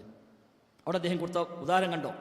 മൂസാ നബി സല്ലല്ലാഹു അലൈഹി വസല്ലം അല്ലാഹു തആല പറഞ്ഞു എന്തിന്? മിൻ അജ്ലി മസ്അലത്തിൻ മിൻ നാഫിയത്തിൽ ഇൽമി എന്നാണ്. നിർബന്ധം പോലുമില്ലാത്തൊരു അറിവ്, ആ അറിവ് പഠിക്കാൻ വേണ്ടി മൂസാ നബി സല്ലല്ലാഹു അലൈഹി വസല്ലം അല്ലാഹു തആല പറഞ്ഞു. എവിടേക്ക്? ഖിദർ ഇസ്ലാമിൻ്റെ അടുത്തേക്ക്. സൂറത്തുൽ ഗഫിൽ പറഞ്ഞ സംഭവമാണല്ലോ. മൂസാ നബി സല്ലല്ലാഹു അലൈഹി വസല്ലം നബിയാണ്, വഹയുണ്ട്, മുഅ്ജിസത്തുണ്ട്, തൗറാത്ത് കിട്ടിയിട്ടുമുണ്ട്. ആ സമയത്താണ് ബനൂ ഇസ്രായേലിൽ മൂസാ നബി സല്ലല്ലാഹു അലൈഹി വസല്ലം ഒരു ക്ലാസ് എടുത്തു. ആ ക്ലാസ് വല്ലാതെ അവരെ മനസ്സിനെ പിടിച്ചു കുലുക്കി. എല്ലാവർക്കും ഭയങ്കര തസ്കിയത്ത് കിട്ടിയ ഒരു ക്ലാസ്സായിരുന്നു. അത് കേട്ട ഒരാൾ ചോദിച്ചു, ആരാണ് ഏറ്റവും ഇൽമുള്ള മനുഷ്യൻ ഇന്നുള്ളത്? അപ്പം അദ്ദേഹം പറഞ്ഞു, ഞാനാണ്. ശരിയാണ്, കാരണം നബിയാണ്, വഹയുണ്ട്. ഒരു നബി ജീവിച്ചിരിപ്പുണ്ടാകുമ്പോൾ നബിയേക്കാളും ഇൽമുള്ള ആൾ പറഞ്ഞിട്ടുണ്ടാവില്ലല്ലോ. കാരണം ബാക്കിയുള്ളവരെ ഇൽമൊക്കെ ആ നബി പറഞ്ഞെടുത്ത ഇൽമായിരിക്കും. അപ്പോൾ ഏറ്റവും ഇൽമുള്ള ആൾ നബി തന്നെയാണ്. പക്ഷെ അദ്ദേഹം പറയാൻ പാടില്ല, അല്ലാഹു അഅലം എന്ന് പറയേണ്ടിയിരുന്നു. അദ്ദേഹം അതിന് പകരം ഞാനാണെന്ന് പറഞ്ഞു. അപ്പോൾ അല്ലാഹു തആല പറഞ്ഞു, നിന്നേക്കാൾ ഇൽമുള്ള ഒരാളുണ്ട്, നിന്നേക്കാൾ ഇൽമുള്ള ഒരാൾ ഇപ്പോൾ ജീവിച്ചിരിപ്പുണ്ട്. അപ്പോൾ മൂസാ നബി സ്വല്ലല്ലാഹു അലൈഹി വസല്ലം റബ്ബേ, എനിക്ക് അയാളെ കാണണം, എനിക്ക് പഠിക്കണം. അതാണ് മനസ്സ്. എനിക്ക് അയാളെ കണ്ടെത്തണം റബ്ബേ, എനിക്ക് അയാളെ പോയിട്ട് എനിക്ക് പഠിക്കണം. അതാണ് അല്ലാഹു പറഞ്ഞയക്കുന്നത്. അങ്ങനെയാണ് അദ്ദേഹം യാത്ര പോകുന്നതും ഒരു മത്സ്യം കയ്യിൽ കരുതാൻ പറഞ്ഞതും. അവിടെ ചെന്നു, സംഭവക്കാരെ ഖിദർ ഇസ്ലാമിനെ കണ്ടു. ചെന്ന് ചോദിച്ച ചോദ്യം എന്താണ്? ഹൽ അത്തബിഉക അലാ അൻ തുഅല്ലിമനി മിമ്മാ ഉല്ലിംത റുഷ്ദ. നിങ്ങൾക്ക് നൽകപ്പെട്ട ഇൽമിൽ നിന്ന് എനിക്ക് നിങ്ങൾ പഠിപ്പിച്ചു തരാൻ വേണ്ടി ഞാൻ നിങ്ങളെ പിൻപറ്റട്ടെയോ എന്നാണ്. ഹൽ അത്തബിഉക, ഞാൻ നിങ്ങളെ പിൻപറ്റട്ടെയോ എന്ന് ഒരു നബിയാ പോയി ചോദിക്കുന്നത്. അപ്പോൾ അവിടുന്ന് മറുപടി എന്താണ്? ഇന്നക ലൻ തസ്തതിഅ മഅയ സബ്റ. ക്ഷമിച്ചു നിൽക്കാൻ എന്നെ കൂടി കഴിയില്ല, അതുകൊണ്ട് വേണ്ട, പറ്റൂല എന്നാണ്. ഇപ്പോൾ സബർ പ്രധാനമാണ്. സബർ ഇല്ലാത്തവർക്ക് പണി പറ്റില്ല, അതുകൊണ്ട് എൻ്റെ ഒപ്പം കൂടിയാൽ ശരിയാവില്ല. അപ്പം അല്ല, പഠിക്കാൻ തീരുമാനിച്ചു വന്നതാണ്. ഇല്ല, ഞാൻ നിൽക്കാം. സതജിദ്നി ഇൻഷാ അല്ലാഹു സാബിറ വലാ അഅസി ലക അംറ. ഞാൻ ക്ഷമിച്ച് കൂടിക്കോളാം, ഞാൻ ഒന്നിനും എതിര് പറയില്ല, എനിക്ക് പഠിച്ചാൽ മതി. ശരി, കൂടെ കൂടിക്കോ. പക്ഷെ ഒറ്റ കണ്ടീഷൻ ഉണ്ട്. എന്താ? ഖാല ഫഇത്തബഅതനി ഫലാ തസ്അൽനി അൻ ഷൈഇൻ ഹത്താ ഉഹ്ദിസ ലക മിൻഹു ദിക്റാ. ഞാൻ അങ്ങോട്ട് പറഞ്ഞു തരുന്നതിന് മുമ്പ് ഒരു കാര്യം കൂടി ചോദിക്കാൻ പാടില്ല. അതിന് പറ്റുമെങ്കിൽ കൂടെ കൊടുക്കുക, അല്ലെങ്കിൽ വേണ്ട. അങ്ങനെയാണ് മൂസാ നബി ഇസ്ലാം കൂടെ പോകുന്നത്. പക്ഷേ ചോദിച്ചു, ഒന്നാമത്തെ സംഭവം ചോദിച്ചു. അപ്പോൾ പറഞ്ഞു, കാലാലം അക്കുല്ലൊക്കെ ഇന്നൊക്കെ എന്താ സത്യം പഠിച്ചു, നിന്നോട് ഞാൻ പറഞ്ഞതല്ലേ എൻ്റെ ഒപ്പം കൂടാൻ കഴിയില്ലാന്ന്, വിട്ടു പോയിക്കോ പറഞ്ഞു. സോറി, പെട്ടുപോയതാണ്, ഇനി ചോദിക്കൂല. കൂടെ കൂടി രണ്ടാമതും ചോദിച്ചു. പിന്നെ അപ്പോഴും പറഞ്ഞു, എന്നോട് ഞാൻ പറഞ്ഞതല്ലേ ക്ഷമിക്കാൻ കഴിയില്ലാന്ന്. പിന്നെ ചാൻസ് ഇല്ലല്ലോ. അപ്പോൾ ഒന്നുകൂടെ പറഞ്ഞു നോക്കി, ഇൻസാൽത്തുകൻ ഷൈഇൻ ഫലാ തുസാഹിബനി ഖദ് ബലഗതമില്ലദുന്നി. ഇനി ചോദിക്കുകയാണെങ്കിൽ നിങ്ങൾ എന്നെ പിരിച്ചുവിട്ടോളി, പിന്നെ എനിക്കൊന്നും പറയാനില്ല, എന്നായിക്കോട്ടെ പോകുന്നവൻ. പിന്നെയും ചോദിച്ചു. ഖാല ഹാദാ ഫിറാഖു ബൈനി വബൈനിക് ഖലാസ്, ഇനി നമ്മളൊന്നും ശരിയാവില്ല, പോയിക്കോ, പിരിഞ്ഞു പോയിക്കോന്നു. അവിടുന്ന് ടീസ് കൊടുത്ത് വിട്ടു. നമ്മളെ ഭാഷയെ പറഞ്ഞാൽ നബി സ്വല്ലല്ലാഹു അലൈഹി വസല്ലം തങ്ങൾ ഈ സംഭവം പറഞ്ഞ് ഇമാം ബുഖാരി ധരിക്കുന്നുണ്ട്. അവിടെ നബി തങ്ങൾ പറയാണ്, വദിത്തലൗ അന്ന മൂസ സബർ, മൂസാ നബി ഇസ്ലാം കുറച്ചുകൂടെ ക്ഷമിച്ചിരുന്നുവെങ്കിൽ എന്ന് എനിക്ക് ആഗ്രഹം തോന്നുകയാണ്. എന്നാൽ കുറച്ചുകൂടെ കാര്യം നമുക്ക് കിട്ടുമായിരുന്നു. മൂസാ നബി കുറച്ച് ക്ഷമിച്ച് നിൽക്കുകയാണെങ്കിൽ ഖിദ്ർ ഇസ്ലാമിനെ പറ്റി കുറച്ചുകൂടെ നമുക്ക് മനസ്സിലാക്കാമായിരുന്നു എന്ന് എനിക്ക് ആഗ്രഹം തോന്നുന്നു എന്ന് നബി തങ്ങൾ പറഞ്ഞത് സ്വഹീഹ് ബുഖാരി കാണാം. അപ്പോൾ അവിടെ അല്ലാഹു തആല പറഞ്ഞേക്കുക യാത്രയ്ക്ക് വേണ്ടി നബിയായിട്ട് കൂടി യാത്ര പോകണം. അവിടെ ചെന്ന് പരിചയപ്പെട്ട ഖിദ്ർ ഇസ്ലാം ചോദിക്കുന്നുണ്ട്, നിനക്ക് വഹയി കിട്ടുന്നുണ്ടല്ലോ, തൗറാത്ത് കയ്യിലുണ്ടല്ലോ, അതുപോലെ പിന്നെന്താ ഇനി വേറെ പഠിക്കാനല്ല, എനിക്ക് പഠിക്കണം. അപ്പോൾ അറിവ് കിട്ടണമെങ്കിൽ യാത്രകൾ ചെയ്യണം. പണ്ഡിതന്മാരെ തിരഞ്ഞു പോവുക, അവരിലേക്ക് യാത്ര പോവുക, അവിടെ കൂടെ കൂടുക, അവരിൽ നിന്ന് ചോദിച്ചും പഠിച്ചും മനസ്സിലാക്കുക, അത് അതിൻ്റെ പ്രധാനപ്പെട്ടൊരു ഭാഗമാണ്. നമ്മുടെ സ്വന്തം നാട്ടിൽ നിന്ന് എവിടെയും പോകാതെ പഠിച്ച പണ്ഡിതന്മാർ ചരിത്രത്തെ നമുക്ക് അധികമൊന്നും കാണാൻ കഴിയില്ല. എല്ലാവരും ഒരുപാട് സഞ്ചരിച്ചവരാണ്. ഇമാം ബുഖാരി, ഇമാം മുസ്ലിം, ഇമാം തിർമിദി, ഇമാം നസായി, ഇമാം ഷാഫി, ഇമാം അഹ്മദ് അടക്കമുള്ള എല്ലാവരും ഒരു വ്യത്യസ്തമായ രാജ്യങ്ങളിലേക്ക് അങ്ങനെ യാത്ര പോയവരാണ്. ദീർഘമായ വർഷങ്ങൾ സഞ്ചരിച്ചു. അവിടെയൊക്കെ പോയിട്ട് അവരെങ്ങനെ ദീന് പഠിക്കും. ഒരാളത്ത് പോവും, അവിടുന്ന് കുറേ പഠിക്കും, പിന്നെ അടുത്ത അതിനും വലിയ സ്ഥാനം തിരഞ്ഞെടുക്കും, അവിടെ പോവും. അങ്ങനെയാണ് അവരൊക്കെ ഇൽമ് നേടിയത്. അപ്പോൾ റിഹ്ലത്തു ഫീ തലബിൽ ഇൽമി, ഇൽമ് നേടിയുള്ള യാത്രകൾ പ്രധാനമാണ്. 12ാമത്തെ നസീഹത്ത് അദ്ദേഹം നൽകുന്നത് അൽ ഇബ്തിആദു അനി തഖ്ലീദ്, അന്ധമായ അനുകരണം ഉപേക്ഷിക്കുക. അറിവിൽ ഒരാളെ അന്ധമായി അനുകരിക്കാൻ പറ്റില്ല. അവിടെ നമ്മുടെ ബേസിലേക്ക് മടങ്ങണം. നമ്മുടെ ബേസ് ഖുർആനും സുന്നത്തുമാണ്. ഇയാൾ മറ്റാൾ പറഞ്ഞു, ഈ ഉസ്താദ് പറഞ്ഞു, ആ മൗലവി പറഞ്ഞു, ഇനി നമുക്ക് സംശയമില്ല. അല്ല, മനുഷ്യന്മാരില്ലേ തെറ്റുപറ്റാത്ത മനുഷ്യന്മാരില്ല അമ്പിയാക്കന്മാരല്ലാതെ. അവിടെ എത്ര വലിയ ആൾ പറഞ്ഞാലും അന്ധമായ അനുകരണമില്ല. അവർ പറഞ്ഞത് പ്രമാണവിരുദ്ധമാണോ എങ്കിൽ അത് സ്വീകരിക്കാനുള്ള ബാധ്യതയില്ല. അയാൾ വലിയ ആളായിരിക്കാം, പക്ഷെ അതുകൊണ്ട് കാര്യമില്ല. എത്ര വലിയ ആളുകൾക്കും അബദ്ധങ്ങൾ സംഭവിച്ചേക്കാം. ഇമാം ഷാഫി റഹ്മത്തുള്ളാഹി പറഞ്ഞല്ലോ, അള്ളാഹിന്റെ കിതാബില്ലാത്തൊരു കിതാബിലും തെറ്റില്ലാതിരിക്കാൻ പഠിച്ചോ സംഭവിക്കില്ല. കമാലിയത്ത് അള്ളാഹ്ക്ക് മാത്രമേ ഉള്ളൂ. വേറെ ആര് ഏത് കിതാബ് എഴുതിയാലും എന്തെങ്കിലും അബദ്ധം അവിടെ കയറി വരാതിരിക്കില്ല. അത് മനുഷ്യന്മാരെ ഒരു നേച്ചറാണ്, പോരായ്മ ഉള്ളത് മനുഷ്യന്മാർ. കമാലിയത്ത് പരിപൂർണത പഠിച്ചോനെ മാത്രമേ ഉള്ളൂ. പടപ്പുകൾക്കൊന്നും കമാലിയത്തില്ല. അതുകൊണ്ട് എത്ര വലിയ ആര്യമായിക്കോട്ടെ ചില അബദ്ധങ്ങൾ വരും. അതുകൊണ്ടാണ് ചില വിഷയം ഒരു ആര്യം ഒരു കാലത്ത് പറയും, കുറച്ച് അദ്ദേഹം തന്നെ മാറ്റി പറയും, അതങ്ങനെയല്ല. ഇമാം ഷാഫിക്ക് മിക്കവാറും വിഷയങ്ങളിൽ രണ്ടഭിപ്രായമുണ്ട്. 150 ഇമാം ഷാഫി ജനിച്ചത്, 204 ഇമാം ഷാഫി മരിച്ചത്, 199 വരെയാണ് ഇമാം ഷാഫിയുടെ യാത്രകൾ. 10ാം വയസ്സിൽ തുടങ്ങിയ യാത്ര 49ാമത്തെ വയസ്സ് വരെ ഇമാം ഷാഫി യാത്ര ചെയ്തു. 49ാമത്തെ വയസ്സിൽ ഇമാം ഷാഫിക്ക് പൈൽസ് വന്ന് ധാരാളമായി ബ്ലഡ് പോകുന്ന സാഹചര്യമുണ്ടായി. അതിന് രക്തം ധാരാളമായി വാർന്നൊഴുകി ആകെ ക്ഷീണിച്ച് യാത്ര ചെയ്യാൻ കഴിയാത്ത അവസ്ഥ ഉണ്ടായി. ഹിജ്റ 199 അദ്ദേഹം ബഗ്ദാദിൽ നിന്ന് ഈജിപ്തിലേക്ക് തിരിച്ചു പോന്നു. പിന്നെ യാത്ര ചെയ്തിട്ടില്ല. പിന്നത്തെ 5 കൊല്ലം അദ്ദേഹം ഈജിപ്തിൽ തന്നെ കൂടി ഗ്രന്ഥരചനയിലേക്കാണ് അദ്ദേഹം തിരിഞ്ഞത്. 54ാമത്തെ വയസ്സിൽ 204 അദ്ദേഹം വഫാത്താവുകയും ചെയ്തു. ആ 5 കൊല്ലത്തിനിടയ്ക്ക് അദ്ദേഹം പറഞ്ഞ അഭിപ്രായങ്ങളാണ് അൽ ഖൗലുൽ ജദീദ്, പുതിയ അഭിപ്രായം. അതിന് മുമ്പുള്ള 49 വയസ്സ് വരെ പറഞ്ഞ അഭിപ്രായങ്ങളാണ് അൽ ഖൗലുൽ ഖദീം, പഴയ അഭിപ്രായം. അപ്പം അന്ന് പറഞ്ഞ അഭിപ്രായങ്ങൾ പലതും ശരിയല്ല എന്ന് അവസാനത്തെ യാത്ര കൂടി കഴിഞ്ഞു പോന്നപ്പോൾ അദ്ദേഹത്തിന് മനസ്സിലായി. അവിടെ ബഗ്ദാദിലേക്ക് വീണ്ടും ചെന്നപ്പോൾ കുറേ ആളുകളെ പണ്ഡിതന്മാരെ കാണാൻ കഴിഞ്ഞു. അവിടുന്ന് കുറേ ഹദീസുകൾ പുതിയതായി കിട്ടി. അപ്പം താൻ പണ്ട് പറഞ്ഞ പലതും ശരിയല്ല എന്ന് മനസ്സിലായപ്പോൾ അദ്ദേഹം അത് മാറ്റി, എന്നിട്ട് തൻ്റെ അഭിപ്രായം മാറ്റി രേഖപ്പെടുത്തിപ്പോയി. അതിനവർക്ക് മടിയൊന്നുമില്ല. അപ്പം അത് എല്ലാ മനുഷ്യന്മാർക്കും അബദ്ധങ്ങൾ വരാം, അബദ്ധമില്ലാത്ത മനുഷ്യന്മാരില്ല. അതുകൊണ്ട് ഒരാളെയും അന്ധമായി അനുകരിക്കലില്ല. അവർ പറഞ്ഞത് പ്രമാണബദ്ധമാണോ സ്വീകരിക്കാം. അല്ലേ, അത് നമ്മളെ ആളാണ്, നമ്മുടെ ഉസ്താദാണ്, അദ്ദേഹം പറഞ്ഞാൽ ഇപ്പം നമുക്ക് വളരെ സംശയമൊന്നുമില്ല എന്നല്ല. നമ്മൾ ചോദിക്കാം, നിങ്ങളാ പറഞ്ഞ ഇവിടെ ഹദീസിലുണ്ടോ ആയത്തിലുണ്ടോ ഒന്ന് കാണിച്ചോ എന്ന് ചോദിക്കാം.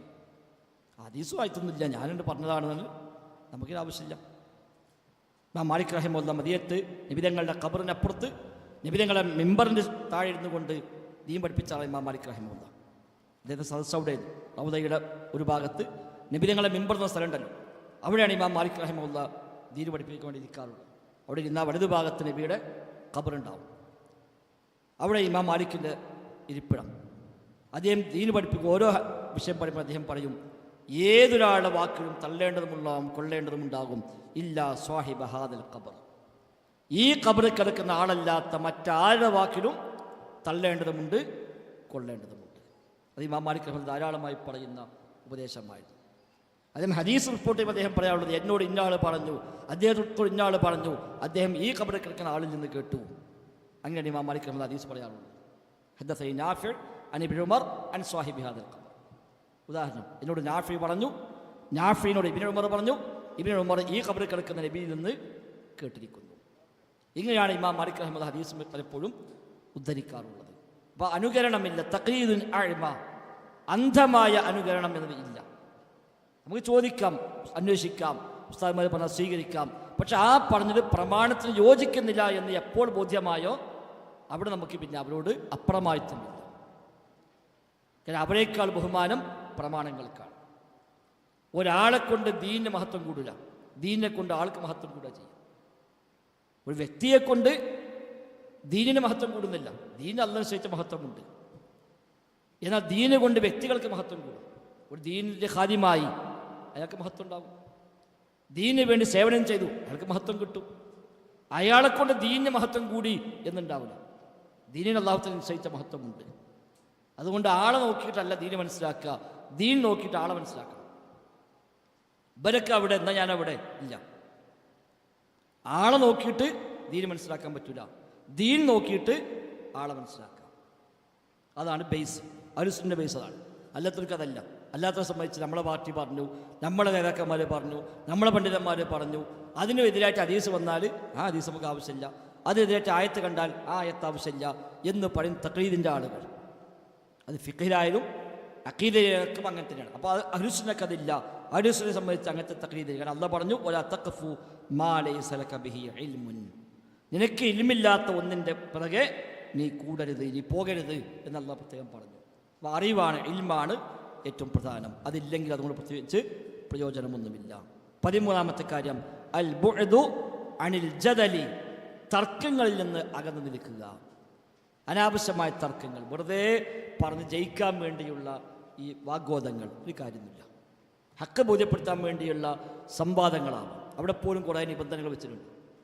വെറുതെ ഉണ്ടല്ലോ നമ്മളൊരു വൈരാഗ്യം തീർക്കാൻ വേണ്ടി, അല്ലെങ്കിൽ ജയിക്കാൻ വേണ്ടി, ശഹവത്ത് തീർക്കാൻ വേണ്ടിയൊക്കെയുള്ള തർക്കങ്ങൾ പൊതുവെ സോഷ്യൽ മീഡിയയിൽ ഏറ്റവും അധികം കാണുന്നതാണ്. വാട്സപ്പ് ഗ്രൂപ്പ് ഉണ്ടാക്കും, ഏതെങ്കിലും രണ്ടാളുണ്ടാവും ഒരു പണിയില്ലാത്ത മനുഷ്യന്മാർ, ഓലങ്ങനെ വോയിസ് ഇടും. നമ്മൾ പിന്നെ ഇതിൻ്റെ കൂടി ഇതുപോലെ കേൾക്കാനും സമയം ഉണ്ടാവില്ല, പിന്നെ എന്താ പറയാമെന്ന് അറിയില്ല. എന്നിട്ട് അത് അപ്പോഴേക്ക് മറ്റൊരു അയച്ചു കൊടുത്തു, അവിടുന്ന് കണ്ട് ഉത്തരം കിട്ടിയില്ല, ആകെ ബേജാറായി, പിന്നെ ഓൻ്റെ ഈമാൻ തെറ്റിപ്പോകും. അതിനൊന്നും പോകേണ്ട കാര്യമില്ല. അങ്ങനെ തർക്കിക്കാൻ വേണ്ടി അല്ല പഠിക്കേണ്ടത്. ഹക്ക് ബോധ്യപ്പെടുത്തുന്ന സമയത്ത് ബോധ്യപ്പെടുത്താം.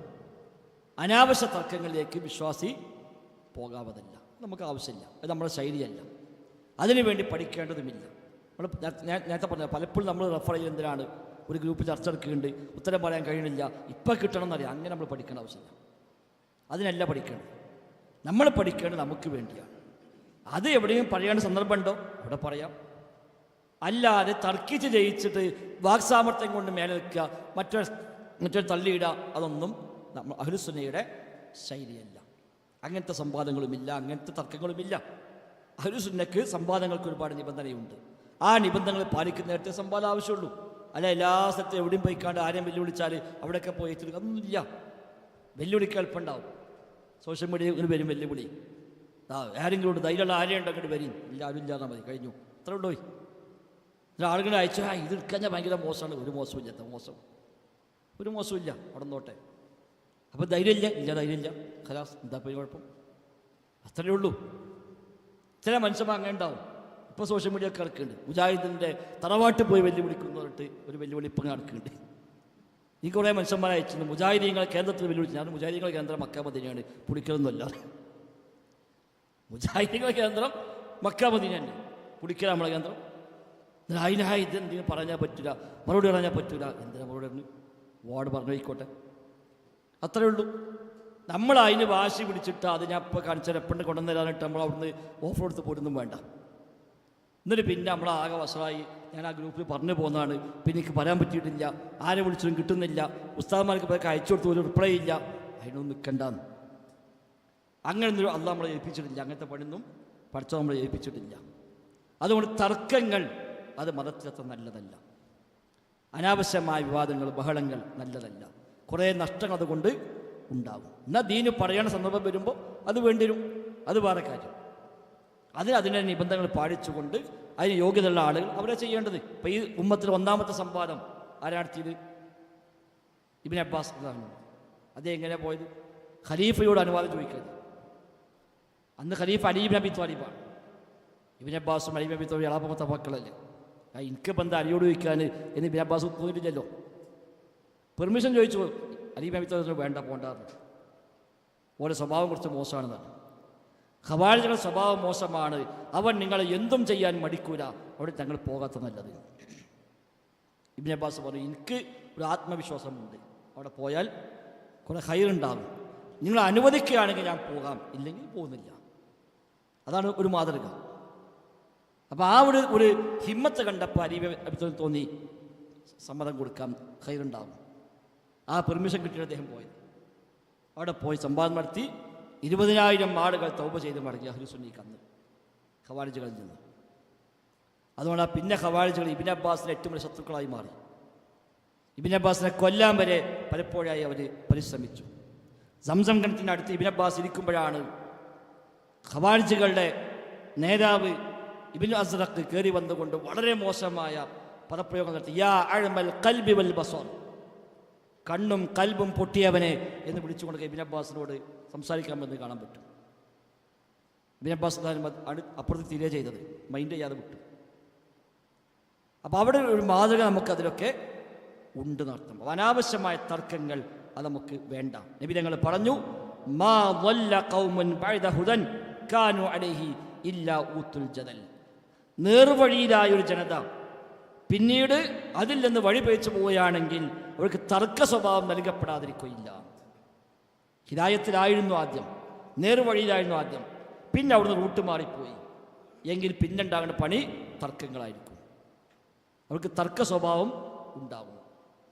അതുവരെ നേർവഴിയിലായിരുന്നു, പിന്നെ റൂട്ട് മാറിയാൽ പിന്നെ ആദ്യം വരിക തർക്കങ്ങളാണ്. അപ്പോൾ അത് ഒരു നല്ല ശീലമല്ല എന്ന് നമ്മൾ മനസ്സിലാവും. അഭിപ്രായ വ്യത്യാസം ഉണ്ടാവാം, സ്വാഭാവികമാണ്. അവിടെ നമ്മളെ അഭിപ്രായത്തിന് വേണ്ടി വാശി പിടിക്കല്ല വേണ്ടത്, ഹക്ക് ബോധ്യപ്പെടാനാണ് ശ്രമിക്കേണ്ടത്. ഞാൻ പറഞ്ഞ് തെളിയിച്ച് കിട്ടണം അല്ല, ഞാൻ പറഞ്ഞ ഹക്കാണെങ്കിൽ അത് തെളിയണം. അയാൾ പറഞ്ഞാണ് ഹക്ക് എങ്കിൽ അത് തെളിയണം. ഞാൻ ജയിക്കണം എന്നല്ല, ഹക്ക് ജയിക്കണം. അതാണ് അഹ്ലുസുന്ന അവിടെ ആഗ്രഹിക്കുക. ഇമാം ഷാഫി റഹ്മത്തുള്ളാഹി പറയുന്നുണ്ട്, ഞാൻ ആരുമായി സംവദിച്ചാലും അയാളെ നാവിലൂടെ ആയാലും വേണ്ടില്ല, ഹക്ക് വെളിപ്പെട്ടാലും മതി എന്നാണ് ഞാൻ ചിന്തിക്കാറുള്ളത്. അത് എനിക്കവിടെ ജയിക്കണം എന്ന് ഇമാം ഷാഫി ചിന്തിക്കുന്നില്ല. അയാളെ നാവിലൂടെ ഹക്ക് വെളിപ്പെടുകയാണെങ്കിൽ അൽഹംദുലില്ലാഹ് അതായിക്കോട്ടെ, എനിക്കത് സ്വീകരിക്കാമല്ലോ. അതായിരുന്നു അവിടെയൊക്കെ ഒരു മനസ്സ്. അതാണ് 13ാമത്തെ നസീഹത്ത്. അവസാനത്തെ 14ാമത്തെ നസീഹത്ത് അത്തസബ്ബുതു ഫിൽ ഫത്വ. ഫത്വ നൽകുന്നതിൽ ഒരു സൂക്ഷ്മത. ചാടിക്കരി എല്ലാത്തിനും നമ്മൾ തന്നെ മറുപടി പറയാൻ പോകണ്ട. കൃത്യമായി ബോധ്യപ്പെട്ട് നമുക്ക് അത്രയും ഉറപ്പുണ്ടോ അത് പറയാം. അതല്ലാതെ നമ്മളാണ്ട് കയറിയിട്ട് എല്ലാത്തിനും മറുപടി കൊടുത്ത് പിന്നൊരു പക്ഷം നമുക്ക് മനസ്സിലാവും അതൊക്കെ മഹാബദ്ധമായിരുന്നു. അതങ്ങനെയൊന്നും അല്ല. പിന്നെ തിരുത്താൻ കഴിഞ്ഞോളന്നില്ല. നമ്മൾ പറഞ്ഞത് കേട്ട് പ്രാവർത്തികമാക്കി പോയ എത്രയോ മനുഷ്യന്മാരുണ്ടാവും. അല്ലാഹ് വിശുദ്ധ ഖുർആനിൽ പറഞ്ഞു, വലാ തഖൂലു ലിമാ തൽസിഫു അൽസിനതുകുൽ കദിബ ഹാദാ ഹലാലുൻ വഹാദാ ഹറാമുൻ. നിങ്ങൾക്ക് തോന്നുന്ന, നിങ്ങളുടെ നാവുകൾ വിശേഷിപ്പിക്കുന്നത് ആ കളവ് വെച്ചുകൊണ്ട് ഇത് ഹലാലാണ് ഇത് ഹറാമാണ് എന്ന് നിങ്ങൾ പറയരുത്. നമ്മളാണ് പറയാം അയാളൊന്നും ചെയ്യാൻ പാടില്ല, അത് ഹറാമാണ് ഇത് ഹലാലാണ്, അത് പറയാൻ നമ്മളാരാ? ഇത് ഹലാലാണ് പറഞ്ഞാൽ അതിനർത്ഥം അല്ലാഹു തആല ഹലാലാക്കിയിരിക്കുന്നതാണ്. ഇത് ഹറാമാന്ന് പറഞ്ഞാൽ അതിനർത്ഥം അല്ലാഹു തആല ഇത് ഹറാമാക്കിയിരിക്കുന്നതാണ്. അത് വ്യക്തമായി നമുക്ക് തെളിവുണ്ടോ ബോധ്യമുണ്ടോ നമുക്ക് പറയാം. അല്ലെങ്കിൽ ലാ അദ്രി, എനിക്കറിയില്ല. ഇതാണ് ഏറ്റവും സൂക്ഷ്മത. ഇമാം മാലിക് റഹിമഹുള്ളാഹിയുടെ സദസ്സിൽ 48 ചോദ്യങ്ങൾ വന്നപ്പോൾ 32 ചോദ്യങ്ങൾക്ക് കൊടുത്ത മറുപടി ലാ അദ്രി, എനിക്കറിയില്ല. ഇബ്നു അബ്ബാസ് റളിയല്ലാഹു അൻഹുയോട് ഒരാൾ സംശയം ചോദിച്ചു. സംശയം കേട്ടപ്പോൾ അദ്ദേഹം പറഞ്ഞു ലാ അദ്രി, എനിക്കറിയില്ല. അപ്പം ഇയാൾ എന്നാൽ വേറെ ചോദ്യം ഉണ്ട് പറഞ്ഞു. അപ്പോൾ അത് ചോദിച്ചു. ആ ഉത്തരം ചോദ്യം കിട്ടപ്പോൾ പറഞ്ഞു ലാ അദ്രി, എനിക്കറിയില്ല. ഇയാൾ കുറേ ചോദ്യങ്ങൾ ചോദിച്ചു, എല്ലാ ചോദ്യത്തിലും മറുപടി ലാ അദ്രി. അവസാനം ചോദ്യകർത്താവിന് തന്നെ ഒരു പുച്ഛം തോന്നി. ഇബ്നു അബ്ബാസ് വലിയ കാര്യപ്പെട്ട ആളായിട്ട് ഞാൻ ചോദിച്ച ഒറ്റ ചോദ്യത്തിന് മുപ്പർക്ക് ഉത്തരം പറയാൻ കഴിഞ്ഞില്ല. ഒരു പുച്ഛഭാവത്തിൽ ഇയാൾ തിരിഞ്ഞു പോയപ്പോൾ ഇബ്നു അബ്ബാസ് പറഞ്ഞ പ്രതികരണമുണ്ട്, യുരീദൂന അൻ യജ്അലു ദുഹൂറനാ ജിസ്റൻ ലഹും ഇലന്നാർ. അവർക്ക് നമ്മുടെ മുതുക് നരകത്തിലേക്ക് പാരമാക്കാനാണ് ഉദ്ദേശം. അഥവാ അറിയാത്ത പറഞ്ഞു കൊടുത്തിട്ട് വേണം നാളെ അവിടെ എത്തുമ്പോൾ ഇബ്നു അബ്ബാസ് പറഞ്ഞിട്ട് ഞാൻ ചെയ്തത് എന്ന് പറഞ്ഞാൽ നമ്മളെ ചവിട്ടിക്കിട്ട് അപ്പം നരകത്തിൽ കിടക്കുക. തൽക്കാലം അതിന് ഒഴിവില്ല. ഇബ്നു അബ്ദുൽ പറഞ്ഞ ജാമി ബയാൻ എന്ന കിതാബിൽ ഈ സംഭവം രേഖപ്പെടുത്തി കാണാൻ കഴിയും. അപ്പോൾ നമ്മൾ ചാടിക്കയറി മതത്തിൻ്റെ കാര്യങ്ങൾ നമ്മൾ പറയാൻ പോകരുത്. നമുക്ക് ഉറപ്പുണ്ടോ പറയാം, അല്ലെങ്കിൽ നമ്മളെ നിഗമനം വെച്ച് ഇങ്ങനെ തോന്നുന്നു അങ്ങനെ തോന്നുന്നു എന്ന് പറഞ്ഞിട്ട് പറയാനുള്ളതല്ല അള്ളാഹുവിൻ്റെ ദീൻ. അത് വഹയാണ്. നബിതങ്ങൾക്ക് പോലും സ്വന്തം ഇഷ്ടപ്രകാരം പറയാൻ അള്ളാഹു തആല പെർമിഷൻ കൊടുത്തിട്ടില്ല. മക്കത്തെ മുസ്ലിക്കീങ്ങൾ നബിയുടെ ദഅവത്തിന് ശക്തമായി വന്ന സമയത്ത് ആളുകൾ ഓരോ ദിവസം ഇങ്ങനെ നബിനൊപ്പം കൂടി വരികയാണ്. പല വഴിയും നോക്കിയിട്ടും ഒന്നും ചെയ്യാൻ പറ്റുന്നില്ല. അപ്പോൾ ആരോ പറഞ്ഞു, തൗറാത്തിലും ഇഞ്ചിയിലൊക്കെ ഒരു അവസാന കാലത്ത് വന്ന നബിയെപ്പറ്റി ഒരു പരാമർശമുണ്ടെന്ന് കേട്ടിട്ടുണ്ട്. അപ്പോൾ ആരെങ്കിലും നമ്മൾ രണ്ടാളും മദീനത്ത് പോയിട്ട് ജൂതന്മാരെ കണ്ട് അവരോട് ചോദിച്ചു നോക്കുക, നമ്മൾ ഈ വന്ന ആളെ ലക്ഷണം തൗറാത്തിൽ പറഞ്ഞ ആളെ ലക്ഷണമായി ഒക്കുന്നുണ്ടോയെന്ന്. അപ്പോൾ ഇല്ലയെന്ന് അവിടുന്ന് തെളിഞ്ഞു കിട്ടിയാൽ നമുക്കൊന്നും കൂടി അത് വെച്ചിട്ട് ഇയാൾക്കെതിരെ ഇറങ്ങാമല്ലോ എന്നാണ്. ഉണ്ട് തെളിഞ്ഞാൽ സ്വീകരിക്കാൻ വേണ്ടിയല്ല, ഇല്ലയെന്ന് തെളിഞ്ഞു കിട്ടാൻ വേണ്ടിയാണ്. അങ്ങനെ രണ്ടുപേരെ മദീനത്തേക്ക് പറഞ്ഞയച്ചു. അവിടെ പോയി യഹൂദി പണ്ഡിതന്മാരെ കണ്ടു. ഞങ്ങൾ നാട്ടിലാകെ പ്രശ്നമാണ്, ഒരാൾ നബിയാന്നും പറഞ്ഞ് വന്നിട്ട് ഇപ്പോൾ ആകെ പ്രശ്നത്തിലാണ് എന്ന് പറഞ്ഞ് വിഷയമൊക്കെ പറഞ്ഞ് ഈ നബിയുടെ ലക്ഷണമൊക്കെ പറഞ്ഞെടുത്ത് അവർ പറഞ്ഞു, നിങ്ങൾ പറഞ്ഞത് പ്രകാരമാണെങ്കിൽ ഈ വന്നത് സാക്ഷാൽ നബി തന്നെയാണ്. ഇനി ഒരു 3 ചോദ്യം തരാം, ഈ 3 ചോദ്യം നിങ്ങൾ പോയി ചോദിക്കുക. അത് വഹയ്യുള്ള നബിക്കല്ലാതെ ഉത്തരം പറയാൻ കഴിയില്ല. അതുകൊണ്ട് അതിന് ഉത്തരം കിട്ടിയാൽ ഉറപ്പിക്കാം, വേറൊന്നും ആലോചിക്കാനില്ല, നബി തന്നെയാണ്. ഉത്തരം കിട്ടിയില്ലെങ്കിലോ നിങ്ങൾക്ക് വേണമെങ്കിൽ ഒന്നുകൂടെ ആലോചിക്കാൻ പറ്റും. അതിൻ്റെ 3 ചോദ്യം കൊടുത്തു. ഒന്ന് അസ്ഹാബുൽ കഹ്ഫിനെ പറ്റിയുള്ള സംഭവം, 2 ദുൽഖർനൈനെ പറ്റിയുള്ള വിഷയം, 3 റൂഹിനെ പറ്റിയുള്ള കാര്യം. ഈ 3 ചോദ്യം കൊടുത്തു. ഒരു വലിയ ആവേശത്തിൽ ഇവിടെ വന്നു, മക്കയിലെത്തി, നബിയെ ചെന്ന് കണ്ടു. നബിനോട് ഇങ്ങനെ കുറച്ച് സംശയം ചോദിക്കാണ്ടെന്ന് സംശയമൊക്കെ ചോദിച്ചു. ഈ 3 ചോദ്യവും അന്ന് വഹി കിട്ടിയിട്ടില്ല. അപ്പോൾ നബി തങ്ങൾ പറഞ്ഞു, ഞാൻ നാളെ പറയാം. ആയിക്കോട്ടെ മതി. പിറ്റേന്ന് അവർ വന്നു മറുപടിക്ക് വേണ്ടി, പക്ഷെ വഹി വന്നില്ല. ഇവർ കുറേ കാത്തുന്നു, മറുപടി ഒന്നുമില്ല. അപ്പോൾ പിന്നെ മക്കത്ത് ഭയങ്കര ആഘോഷമായി. അപ്പോൾ കണ്ടില്ലേ, നാളെ പറയാമെന്ന് പറഞ്ഞിട്ടിപ്പോൾ ഉത്തരമില്ല. പിറ്റേന്ന് പിന്നെയും വന്നല്ല മുഹമ്മദ് എന്തെങ്കിലും കിട്ടും മറുപടി, അന്നും മറുപടിയില്ല. ദിവസങ്ങൾ കഴിഞ്ഞു. സ്വഹാബിയാക്കൊക്കെ ഭയങ്കര വിഷമം, എന്താ ഇപ്പോൾ ഇങ്ങനെ. മക്കത്താണ് മുസ്ലിങ്ങൾ ഭയങ്കര ആഘോഷമാണ്. അപ്പോൾ എന്താ ഇപ്പോൾ നാളെ പറയാനിട്ട് ദിവസത്തിലായി ഒരു മറുപടി ഇപ്പോൾ കണ്ട് ഉറപ്പായില്ലേ അത് നബിയല്ലാന്ന്. ആകെ പ്രശ്നം. 2 ആഴ്ച കാലം വഹി ഇറങ്ങിയില്ല. 2 ആഴ്ച കഴിഞ്ഞിട്ട് അല്ലാഹു തആല ആയത്തിറക്കി, വലാ തഖൂലന ലിശൈഇൻ ഇന്നി ഫാഇലുൻ ദാലിക ഗദൻ ഇല്ലാ അൻ യശാ അല്ലാഹ്. ഒരു കാര്യം നാളെ ചെയ്യുമെന്ന് മേലാൽ പറയാൻ പാടില്ല, ഇൻഷാ അല്ലാഹ് പറഞ്ഞിട്ടല്ലാതെ. ആ പാഠം ആദ്യം പഠിപ്പിച്ചു കൊടുത്തത്. എന്നിട്ട് പിന്നെ ഈ ചോദ്യത്തിനൊക്കെ ഉത്തരം അസ്ഹാബുൽ കഹ്ഫിനെ പറ്റി ചോദിക്കുന്നു. ഖുൽ സഅത്ലു അലൈക്കും മിൻഹു ദിക്റ, ദുൽഖർനൈൻ. അതേപോലെ അസ്ഹാബുൽ കഹ്ഫ്. വയസ്സനക അനി റൂഹിനെ പറ്റി ചോദിക്കുന്നു, അതിന് മറുപടി. നബിയാണ് എന്ന് തെളിവായിരുന്നു ഈ 2 ആഴ്ച മറുപടി പറയാതിരുന്നത്. വ്യാജനാണെങ്കിൽ തൽക്കാലം അഭിമാനം സംരക്ഷിക്കാൻ വേണ്ടി എന്തെങ്കിലും പറയില്ലേ, അതില്ല. എനിക്ക് വഹി കിട്ടിയിട്ടില്ല, ഞാനെന്താ ചെയ്യാം, വഹി കിട്ടാതെ പറയാൻ കഴിയില്ല. അപ്പം നബിക്ക് പോലും വഹിയില്ലാതെ പറയാൻ അല്ലാഹു തആല പെർമിഷൻ കൊടുത്തിട്ടില്ല. ആ വഹി അടിസ്ഥാനമാക്കിയിട്ടേ നമുക്കും പറയാൻ പറ്റുള്ളൂ. നമ്മളെ വക ആലോചിച്ചുണ്ടാക്കി അതിനിപ്പോൾ കുറേ പഠിക്കൊന്നും വേണ്ട, ചിന്തിച്ചാൽ കിട്ടൂലേ, അങ്ങനെയൊന്നും പറയാൻ പറ്റിയതല്ല അല്ലാഹുവിന്റെ ദീൻ. അത് ദീനിൽ പ്രമാണമുണ്ടോ പറയാം, ഇല്ലേ നമ്മൾ മൗനം പാലിക്കുക. ഈ 14 കാര്യങ്ങൾ ദീനു പഠിക്കുന്ന, ആ വഴിയിലേക്ക് വരുന്ന മതവിദ്യാർത്ഥികൾ, മതം പഠിപ്പിക്കുന്ന പഠിച്ച ആളുകൾ, അവർക്കെല്ലാമുള്ള നസീഹത്തായി ശൈഖ് റഹിമഹുല്ലാഹ് നൽകിയ നസീഹത്താണ്. നമ്മുടെ ജീവിതത്തിൽ അതൊക്കെ അപ്ലൈ ചെയ്യാൻ നമ്മളെല്ലാവരും പരിശ്രമിക്കുക. അള്ളാഹു സുബ്ഹാനഹു വ തആല തൗഫീഖ് പ്രദാനം ചെയ്യുമാറാവട്ടെ. ആമീൻ. 2-3 ചോദ്യം നമ്മൾ ചോദിക്കാം.